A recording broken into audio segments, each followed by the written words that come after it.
My advice for students doing community-based research is to listen, to think about what it means to have really good listening skills, but it also requires that the students are good initiators of conversation. So it's a very interesting combination of being able to talk and being able to listen. My other advice for students who want to be doing community-based research is that they need personal skills that make them attractive or engaging to their audience, their intended audience. So I think those skills include being friendly, warm, poised, and focused. So I guess one of the first things is to manage your expectations.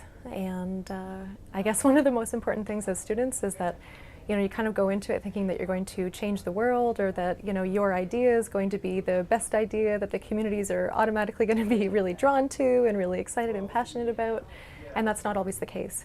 So the number one thing I would say is listen first, and then take what you learn, reflect on it, kind of muddle about it in your brain, in your mind, and identify how you can help or provide support.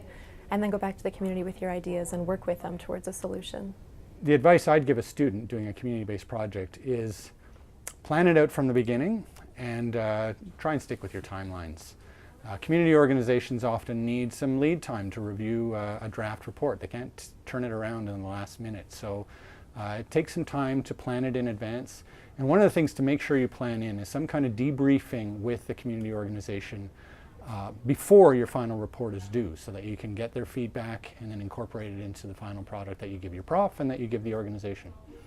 Real partnerships, I think, are vital, particularly for students, if they want to get excited about something that is real to them. My experience with community-based research partnerships, community campus partnerships that use community-based research, is students feel connected, they feel a sense of belonging, and they meet real people, and they feel less alienated, and they get out of the classroom.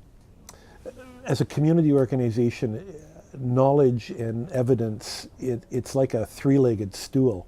And if you don't have the really good, strong evidence, and in all its and all that means, if you don't have that, you don't have the case for what you're doing. You're going on gut instinct, you're going on what you think is right, you're basing it on philosophy, on a belief system.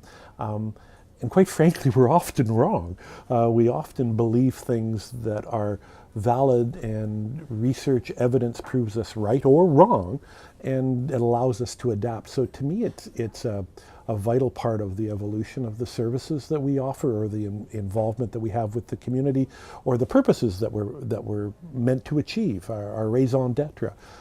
So without that kind of evidence, I think we're just like that three-legged stool, and we fall over, and it's hard to convince funders, the public, our clients, donors, everybody who kind of supports us.